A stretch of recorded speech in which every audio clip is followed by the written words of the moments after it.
Hi കൂട്ടുകാരെ, പുതിയൊരു വീഡിയോയിലേക്ക് എല്ലാവർക്കും സ്വാഗതം. അങ്ങനെ സുശീലയോട് കുഞ്ഞമ്മ പറയാണ്, സുശീലെ, നീ ആയിട്ട് എല്ലാ സത്യങ്ങളും തുറന്നു പറഞ്ഞു. ഇനിയിപ്പോൾ എല്ലാവരും അറിഞ്ഞു, കാര്യങ്ങളൊക്കെ എല്ലാവരും അറിഞ്ഞ സ്ഥിതിക്ക് എല്ലാവരും അതുമായി അങ്ങ് പതിയെ പതിയെ അങ്ങ് പൊരുത്തപ്പെട്ടോളും.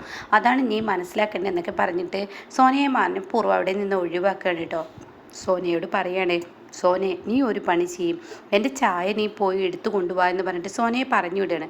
അങ്ങനെ സോനയാണെങ്കിൽ ആ ചായ എടുക്കാൻ വേണ്ടി പോകുന്നുണ്ട്. സുശീലെ, നിൻ്റെ മകളെ ഞാൻ മനഃപൂർവ്വം എവിടെ നിന്ന് ഒഴിവാക്കിയതാണ്. നീ ഒരു കാര്യം മനസ്സിൽ കുറിച്ചോ, ഇന്ദ്രൻ ഇപ്പോൾ നിൻ്റെ മകനെന്നുള്ള മകനല്ലെന്നുള്ള സത്യം മാത്രമേ അറിഞ്ഞിട്ടുള്ളൂ. അത് ഞാനായിട്ട് പുറത്തു വിട്ടതൊന്നുമല്ല, നീയായിട്ട് പറഞ്ഞതാണ്.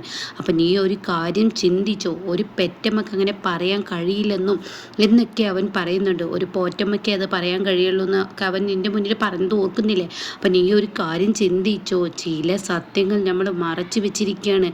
ആ സത്യങ്ങൾ ഇന്ദ്രൻ അറിഞ്ഞാലുണ്ടല്ലോ, അവനത് തേടിപ്പോയാലുണ്ടല്ലോ, തീർച്ചയായും നിനക്ക് പണി വീഴും സുശീലെ. പിന്നീട് നിൻ്റെ ശത്രു ഇന്ദ്രനായിരിക്കും. ഏറ്റവും കൂടുതൽ നിന്നെ സ്നേഹിച്ചത് ഇന്ദ്രനാണെങ്കിൽ നിന്നെ ഇനി ഏറ്റവും കൂടുതൽ വെറുക്കാൻ പോകുന്നതും നിനക്കെല്ലാം നഷ്ടപ്പെടുന്നതും അത് നീ ഓർത്തോ. നീ നിൻ്റെ മകനെ അധികം വെറുപ്പിക്കണ്ട, ഇനി നിനക്ക് കിട്ടാൻ പോകുന്നത് അതായിരിക്കുമെന്ന് പറയാൻ കേട്ടോ.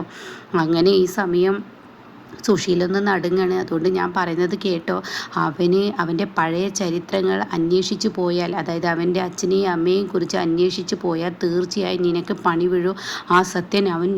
ആ സത്യം ഒരിക്കലും സുശീലെ ഞാൻ അവനോട് പറഞ്ഞിട്ടില്ല. അത് പറഞ്ഞാൽ പിന്നീട് ഉണ്ടാവുന്ന കഥ നീ ഒന്ന് ആലോചിച്ച് നോക്കിക്കോ എന്ന് പറഞ്ഞിങ്ങനെ പേടിപ്പെടുത്തുമ്പോൾ സോന അങ്ങോട്ടേക്ക് കയറി വരുന്നത്. അപ്പോൾ സോന ചോദിക്കുന്നു, കുഞ്ഞുമ്മപ്പം എന്താ അമ്മയോട് പറഞ്ഞത്? ഞാൻ പറഞ്ഞത് അറിയാനുള്ളതൊക്കെ ഇന്ദ്രൻ അറിഞ്ഞു. ഇനി എന്തായാലും സുശീലെ, നീ വളർത്തു മകനാണെന്ന് ഇന്നല്ലെങ്കിൽ നാളെ അവനോട് ഒരു പറയുന്ന സാഹചര്യം ദൈവം അങ്ങനെയൊന്ന് വിധിച്ചിട്ടുണ്ടെങ്കിൽ അത് അറിയുക തന്നെ ചെയ്യും. അപ്പോൾ അതൊക്കെ അറിഞ്ഞു. പക്ഷേ നീ ഇത്രയും കാലം അവനെ സ്നേഹിച്ചതുപോലെ ഇനി സ്നേഹിച്ച് മുന്നോട്ട് പോയിക്കോ എന്നാണ് ഞാൻ പറഞ്ഞത്. അപ്പോൾ അത് കേൾക്കുന്ന സോന പറയാണ്, ശരിയാണ്, ഈ അമ്മയ്ക്ക് എത്ര പറഞ്ഞാലും മനസ്സിലാവില്ല. എന്തായാലും വെളിയിൽ വരാനുള്ളത് വന്നു. ഇനിയെങ്കിലും അമ്മയുടെ പെരുമാറ്റത്തിൽ ഒരു മാറ്റം വരുത്തിക്കൂടെ? ഇന്ദ്രേട്ടനോട് ഇപ്പോഴും അമ്മ അകൽച്ചയും കാര്യങ്ങളുമാണ് കാട്ടുന്നത്. ആ മനുഷ്യനെ എത്രമാത്രം വേദനിക്കുന്നുണ്ടെന്നറിയോ? ഞങ്ങളുടെയൊക്കെ വിഷു എത്രമാത്രം സന്തോഷകരമായ വിഷു ആയിരുന്നു. ഈ വീടിപ്പോൾ ഉറങ്ങിയിരിക്കുകയാണ്. ഇന്ദ്രേട്ടനാണ് ഈ വീട്ടിലെല്ലാ കാര്യവും ഞങ്ങൾക്ക് വേണ്ടി വിഷുക്കോടിയൊക്കെ തരാൻ ഇന്ദ്രേട്ടൻ എത്തുന്നത്. അത് കഴിഞ്ഞിട്ടേ ഇന്ദ്രേട്ടൻ പഞ്ചരത്നത്തിലോട്ട് പോക്കുള്ളൂ. എന്നാൽ ഇത്തവണ ഇന്ദ്രേട്ടൻ ഒന്നിലും ഒരു ഉഷാറും ഒന്നും ചെയ്യുന്നില്ല എന്നൊക്കെ ഇങ്ങനെ പറയാൻ കേട്ടോ. ഈ സമയം സുശീലക്കാണെങ്കിലോ അത് ആലോചിക്കുമ്പോൾ സങ്കടം തോന്നാണ്. അങ്ങനെ കുഞ്ഞമ്മ പറയാണ്, സുശീലെ, ഞാൻ നിന്നോട് പറയാനുള്ളത് പറഞ്ഞു. ഇനി നിനക്ക് നിൻ്റെ ഇഷ്ടം പോലെ ചെയ്തോ, അതോ നീയായിട്ട് നിൻ്റെ കുഴി തോണ്ടുകയാണെങ്കിൽ എനിക്കൊന്നും പറയാനില്ല.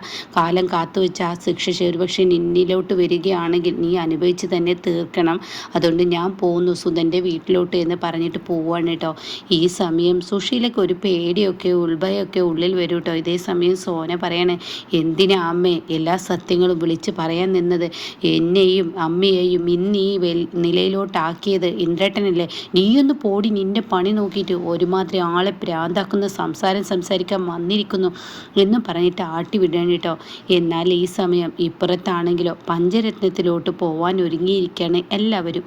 അപ്പോൾ ആർച്ചയും ഭദ്രയെയും മാത്രം ഇനിയും ഒഴിവാക്കുകയാണ് കേട്ടോ. അപ്പോൾ ഈ സമയം മോനെ, നിൻ്റെ മക്കളെ അങ്ങോട്ടേക്ക് കൊണ്ടുപോകണ്ടേ എന്നിങ്ങനെ വിനയനോട് ചോദിക്കുകയാണ്. അപ്പോൾ വിനയൻ പറയണം, അമ്മേ, ഞാൻ എൻ്റെ മക്കളെ ഇന്ന് അവിടെ കൊണ്ടുപോയാൽ പിന്നെ ചീരു ഇങ്ങോട്ടേക്ക് വിടത്തില്ല. അപ്പോൾ അതുകൊണ്ട് തന്നെ ആർച്ചയും ഭദ്രയും കൊണ്ടുപോകാതെ തന്നെ നമുക്ക് എന്തെങ്കിലും മുടന്തൻ വാക്കുകൾ പറഞ്ഞ് നമുക്ക് അവിടോട്ട് പോവാം. എന്നിട്ട്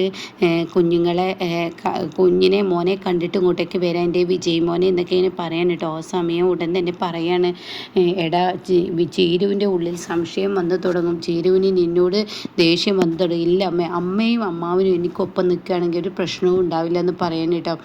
എന്നാൽ ഈ സമയം തൻ്റെ വിഷു ആയി തുടങ്ങി. ആ വീട്ടിലുള്ളവരെല്ലാം പൊരുത്തക്കേടുകളാണ്. ഒരു സ്വസ്ഥതയും സമാധാനവും മാഷിനില്ല. അപ്പം മാഷിങ്ങനെ ടെൻഷൻ അടിച്ചിരിക്കുമ്പോൾ അങ്ങോട്ടേക്ക് അമ്പിളി വരികയാണ്. അമ്പിളി ചെന്നിട്ട് ചോദിക്കുക, എന്താ അച്ഛാന്ന് ചോദിക്കുമ്പോൾ, എൻ്റെ മക്കൾ 5 എണ്ണമുണ്ട്, പക്ഷേ 5ഉം 5 തരത്തിലാണ് എന്ന് പറയേണ്ടി വരും. 5 ആളുടെയും ജീവിതം ദുഃഖകരമായ ജീവിതം. ഇപ്പോൾ ദയയാണെങ്കിൽ ഹോസ്പിറ്റലിൽ, എന്തെന്നറിയാതെ ദയ ഹോസ്പിറ്റലാണ്. എന്നാൽ ഈ പറയുന്ന നീയാണെങ്കിൽ രഘുവുമായി പ്രശ്നത്തിൽ, പിന്നീടാണെങ്കിലോ എനിക്കാകെ ഒരു സമാധാനം കിട്ടുന്ന അനുവിൻ്റെ ജീവിതത്തിലായിരുന്നു. അതും ഇപ്പം ഇല്ലാണ്ടായിപ്പോയി. ഇന്ദ്രനാകെ താളം തെറ്റി നിൽക്കുകയാണ്. പിന്നെ ചിരുമോളുടെ ജീവിതമാണ്. വിനയനെയാണെങ്കിൽ കുടിച്ച വെള്ളത്തിൽ വിശ്വസിക്കാൻ പറ്റില്ല. അവൻ എപ്പോഴാണ് നിറം മാറിയെന്നറിയില്ല. ഈശ്വര, എന്തൊരു വിധിയാണ് എന്നൊക്കെ ഇങ്ങനെ പറഞ്ഞിട്ട് കരയുന്നത് കേൾക്കുമ്പോൾ ചിരുവിന് സങ്കടം വരികയാണ് കേട്ടോ. അപ്പോൾ ചിരു പറയണ അച്ഛ എല്ലാം ശരിയാവും, ഒന്നും സങ്കടപ്പെടേണ്ട. അപ്പോൾ ഈ സമയം മാഷ് പറയുന്നുണ്ട്, എൻ്റെ ഒരു അപേക്ഷയാണെന്ന് കൂട്ടിക്കും മോളെ, ഇത്തവണയെങ്കിലും രഘു വിഷുവിന് വരുമ്പോൾ നീ രഘുവിനെ അകത്തോട്ട് കയറ്റാൻ ശ്രമിക്കണമെന്ന് പറയാൻ കേട്ടോ. ഇതേ സമയം എന്താ അവിടെ പറയേണ്ടതെന്ന് അമ്പിളിക്ക് അറിയില്ല. ആ സമയമാണ് കേട്ടോ ഈ പറയുന്ന അനുപമയും അതുപോലെ കുഞ്ഞും കയറി വരുന്നത്. ആ അനു, നീ എത്തിയോ? ഇന്ദ്രൻ വന്നില്ലേ? എന്നപ്പോഴേക്കും മാഷ് ചോദിക്കുകയാണ്, ഇന്ദ്രട്ടൻ വൈകിട്ടാകുമ്പോഴത്തേനും എത്തിക്കോളും, ഞാനെങ്ങ് നേരത്തെ പോകുന്നതാണെന്ന് പറയും കേട്ടോ. അതെന്തായാലും നന്നായി, നീയും കൂടി ഒന്ന് വന്നാൽ എന്തായാലും വീടിനൊരു ഉണർവ് ഉണ്ടാവുമല്ലോ. ഇപ്പോൾ ആ വീട്ടിലെ അവസ്ഥ എന്താണെന്നൊക്കെ മാഷ് ചോദിക്കണം. അപ്പോൾ ആ സമയം അവർക്ക് യാതൊരു വ്യത്യാസവുമില്ല. അവർക്ക് ഇന്ദ്രട്ടനോട് അങ്ങനെ പറഞ്ഞു എന്നൊരു കുറ്റബോധം അവർ തീരെയില്ല. അവരത് പറയാൻ ആഗ്രഹിച്ചതുപോലെയാണ് എനിക്ക് തോന്നിയതെന്ന് പറയാം കേട്ടോ. ഈ സമയം മാഷ് പറയണേ, അവളത് പറഞ്ഞത് നന്നായി. സുശീലയുടെ മകനല്ലാത്തത് കൊണ്ട് തന്നെ എനിക്കിപ്പോൾ അഭിമാനമാണ് തോന്നുന്നത്. ഞാൻ പലവട്ടം ചിന്തിച്ചിട്ടുണ്ട്, ഇങ്ങനെ ഒരു മകൻ സുശീലയ്ക്ക് എങ്ങനെ ഉണ്ടായി എന്നുള്ളത്. അത് ഞാൻ പലവട്ടം ചിന്തിച്ചിട്ടുണ്ട്. എന്തായാലും നല്ലൊരു അമ്മയ്ക്ക് പിറന്നവനാണെന്നുള്ള ആ സത്യം ഇനി എന്തായാലും ഇന്ദ്രനിലൂടെ എനിക്കറിയാം. ഇനി ഇന്ദ്രൻ ആ വഴി തിരിഞ്ഞു പോവുകയാണെങ്കിൽ സുശീലയ്ക്ക് പിന്നീട് കിട്ടാനെടുക്കുന്ന ശിക്ഷ അത് വലുതായിരിക്കും. അത് ഇന്ദ്രൻ തന്നെ കൊടുത്തോളൂ എന്നൊക്കെ പറയണം കേട്ടോ. അപ്പോൾ ഇന്ദ്രേട്ട അങ്ങനെ ഒരു മാനസികാവസ്ഥയിലല്ല, അതെന്തായാലും അവനിലോട്ട് വരണം, എന്നാൽ നമ്മൾ രക്ഷപ്പെട്ടു എന്നൊക്കെ പറയുമ്പോഴാണ് കേട്ടോ അങ്ങോട്ടേക്ക് വിനയനും ലതികയും ലംബോദരനും കയറി വരുന്നു കേട്ടോ. അവരെ കാണുന്നതിനോട് കൂടി ചിരി ചോദിക്കുക, എൻ്റെ മക്കളെ കൊണ്ടുവന്നില്ലേ എന്ന് ചോദിക്കുകയാണ്. അപ്പോൾ വിനയം പറയണം, മക്കളെ എങ്ങനെ ചിരു എപ്പോഴും ഇങ്ങനെ കൊണ്ടുവരണോ? അതിന് നിങ്ങൾ നൂലുകെട്ടിന് എൻ്റെ മക്കളെ കൊണ്ടുവന്നില്ലല്ലോ. അവർക്ക് നീ ജലദോഷവും പനിയൊന്നും പിടിക്കണ്ടെന്ന് കരുതിയ. നാളെ വിഷുവാണ്, എൻ്റെ മക്കൾ 3 പേര് എൻ്റെ അരികിൽ ഉണ്ടാവണം. അപ്പോൾ അതിന് വേണ്ടിയാണ് അത് ഞാൻ മക്കളെ ഇങ്ങോട്ടേക്ക് കൊണ്ടുവരാതിരുന്നത്. വിജയ്മോനെ കണ്ടിട്ട് എനിക്ക് നാളെ കണിയായി, എൻ്റെ മക്കളെങ്കിലും കണി കാണിക്കാൻ എൻ്റെ മക്കളെങ്കിലും എൻ്റെ കൂടെ ഉണ്ടായിക്കോട്ടെ എന്ന് കരുതിയാണ് ചിരു ഞാൻ കൊണ്ടുവരാതിരുന്നത്. അത് കേൾക്കുന്ന ചിരുവിന് ആ ഒരു ദേഷ്യം അപ്പം നിൽക്കണം കേട്ടോ. അപ്പോൾ മാഷ് പറയണം, ചിരു വിനയം പറയുന്നതിൽ കാര്യമുണ്ട്. അവന് മക്കളെ അവിടെ കാണണമെന്ന് അവനെ ആഗ്രഹിക്കുന്നുണ്ടെങ്കിൽ അതിന് നീയായിട്ട് തടസ്സം നിൽക്കേണ്ട. അത് കേൾക്കുന്ന ചിരുവിന് അത് പിന്നീടൊന്നും മിണ്ടാൻ തോന്നില്ല കേട്ടോ. അപ്പോഴേക്കും അമ്പിളി ചായ ഇടാൻ ഓടുന്നു, അങ്ങനെയുള്ള കാര്യങ്ങളൊക്കെ ചെയ്യാൻ ഒരുങ്ങുകയാണ് കേട്ടോ. എന്നാൽ ഈ സമയം ഇപ്പുറത്ത് ഹർഷയാണെങ്കിലോ രവിയുടെ വീട്ടിലോട്ട് പോയിരിക്കുകയാണ്. അപ്പോൾ രവിയുടെ അമ്മയും അച്ഛനും ഒക്കെ ഓടി വന്ന് കുഞ്ഞാവയൊക്കെ എടുക്കുകയാണ്. അങ്ങനെ മോനെ എന്നൊക്കെ പറഞ്ഞ് വിളിക്കുന്നുണ്ട്. ഈ സമയം ഹർഷക്ക് ഇങ്ങനെ ദേഷ്യം കടന്നുകൂടുകയാണ്. ഹർഷക്ക് ദേഷ്യം സഹിക്കുന്നില്ല. ഹർഷയുടെ മുഖം വീക്കി കെട്ടിയിരിക്കുകയാണ്. അപ്പോൾ ഉടനെ തന്നെ, എന്താ ഹർഷേ നീ അവിടെ തന്നെ നിൽക്കുന്നത്, എന്താ മൗനമായി നിൽക്കുന്നത്, കയറി വാ എന്നൊക്കെ പറഞ്ഞിട്ട് രവിയുടെ അച്ഛൻ അമ്മയും വിളിക്കും. ആ സമയം കയറാമെന്ന് പറയണേ. ഈ സമയമാണെങ്കിൽ രവിയോട് ചോദിക്കണം, എന്താ നിൻ്റെ ഭാര്യയുടെ മുഖത്ത് വലിയ ഇഷ്ടമൊന്നുമില്ലല്ലോ, ഇങ്ങോട്ടൊക്കെ അവർക്ക് താല്പര്യമില്ലാതെ പോകുന്നതാണോ? അതൊന്നല്ല, വീട്ടിൽ വേറെ ആരോ വിഷുവിന് വരുന്നുണ്ടെന്ന് പറഞ്ഞു, അപ്പോൾ ഞാൻ ഇങ്ങോട്ടേക്ക് കൂട്ടിക്കൊണ്ടുവന്ന ആ ഒരു ടെൻഷനാണ്, അല്ല അതൊന്നുമില്ല അമ്മയെന്നൊക്കെ പറഞ്ഞ് രവി പെട്ടെന്ന് വാക്കുകൾ മാറ്റുകയാണ് കേട്ടോ. ഇതേ സമയം ഇപ്പുറത്താണെങ്കിലോ വിഷുവിന് ഈ സുശീലയ്ക്ക് സങ്കടം വന്ന് തുടങ്ങുകയാണ്. സത്യനാണെങ്കിലോ പ്രതിഭയുടെ വീട്ടിലോട്ട് പോയിരിക്കുന്നു. ശ്യാമാണെങ്കിലോ വന്നിട്ട് പറയാണ്, ഇനിയിപ്പോൾ നമ്മളായിട്ട് ഈ വീട്ടിൽ നിൽക്കേണ്ട ആവശ്യമില്ലല്ലോ, എൻ്റെ അച്ഛൻ്റെ അരികിലോട്ട് പോകണമെന്ന് എനിക്ക് ആഗ്രഹമുണ്ട്. നിൻ്റെ ഒരു അച്ഛൻ, അയാൾ അങ്ങേര് എവിടെയെന്ന് പറയാൻ പറ്റത്തില്ല. അപ്പോഴേക്കും സോന പറയണേ, വായിൽ തോന്നിയ വാക്കുകൾ ഇവിടെ വിളിച്ച് പറയണ്ട. ഈ ശ്യാമേട്ടന് അങ്ങനെ ഒരു ആഗ്രഹമുണ്ടെങ്കിൽ നമുക്ക് അച്ഛൻ്റെ അരികിലോട്ട് പോകണമെങ്കിൽ പോവാമെന്ന് പറയാം കേട്ടോ.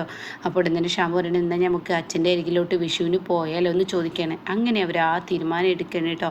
പിന്നീടാണെങ്കിൽ സുശീല ഒറ്റപ്പെടുകയാണ്. സുശീല ഇങ്ങനെ മനസ്സുകൊണ്ട് കരയുകയാണ്.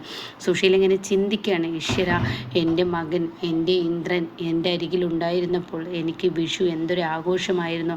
വിഷുവിന് തൻ്റെ മകൻ തനിക്ക് കോടി കൊണ്ടുവരുന്നതും വിഷുക്കണി തരുന്നതും ഒക്കെ ഇങ്ങനെ ചിന്തിച്ച് പോവുകയാണ്. അങ്ങനെ സുശീല പിറ്റേ ദിവസം രാവിലെ എണീക്കുമ്പോൾ തൻ്റെ മുന്നിൽ ആരും തന്നെയില്ല. ആ വീട് വിഷുക്കണിയില്ല, വിഷുക്കണി വെച്ചിട്ടില്ല, ആരും തന്നെയില്ല. ഒറ്റപ്പെട്ട് സുശീലയുടെ കണ്ണ് നിറഞ്ഞു തുടങ്ങുകയാണ്. തൻ്റെ മക്കളെല്ലാം കൈയൊഴിഞ്ഞിരിക്കുന്നു. ഇന്ദ്രൻ കൈയൊഴിഞ്ഞപ്പോൾ തൻ്റെ മക്കളെല്ലാം കൈയൊഴിഞ്ഞിരിക്കുന്നു എന്നുള്ള ആ സങ്കടത്തിൽ ഇങ്ങനെ ഇരിക്കുകയാണ് കേട്ടോ.